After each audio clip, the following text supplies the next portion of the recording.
آدمی نہ اس کو جانیے گا، وہ کیسا بھی صاحب فہم و ذکا۔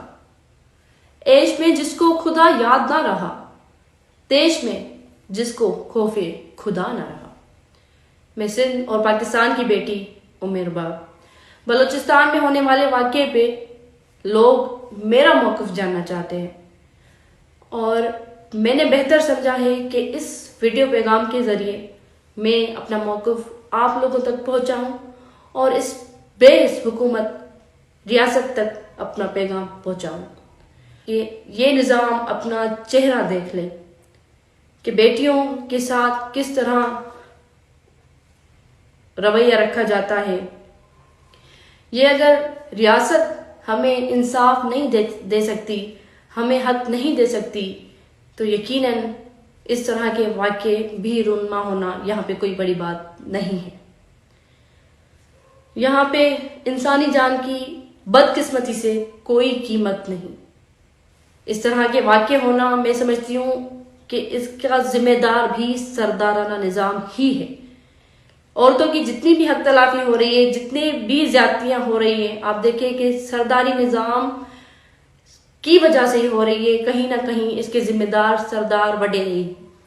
اس واقعے کی انیشل رپورٹ جو پہنچی ہے وہ یہی ہے کہ شیتل نامی لڑکی جس نے پسند کی شادی کی جا کر، اور 1.5 سال کے بعد اس کو اور اس کے شوہر کو بے دردی سے قتل کیا گیا، نام نہاد غیرت کے نام پر۔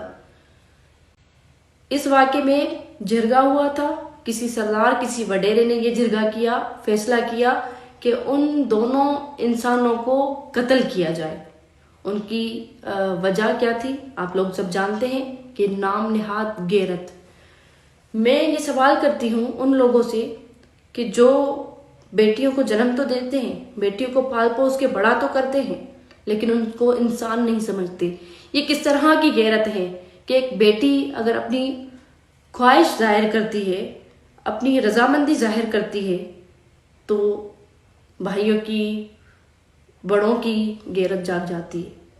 میں سمجھتی ہوں یہ سب سے بڑی بے غیرتی یہی ہے کہ ایک بیٹی کو اپنے حقوق نہ دیے جائے۔ آپ لوگوں کو ضرورت ہے کہ آپ سورہ نساء پڑھیں، آپ قرآن دیکھیں، آپ اسلام کو دیکھیں کہ اس میں عورتوں کو کیا حقوق دیے جا رہے ہیں۔ یہ واقعہ یقیناً یہی ہمیں چیز بتا رہا ہے کہ یہاں پر اسلام، آئین، قانون کو کچھ بھی نہیں مانا جا رہا، اور یہاں کے رواج رسم جو ہے وہ سب سے بالا تر ہے۔ اس کی وجہ، سب سے بڑی وجہ لا قانونیت ہے۔ یہاں پہ کسی کو کوئی سزا دی ہی نہیں جاتی۔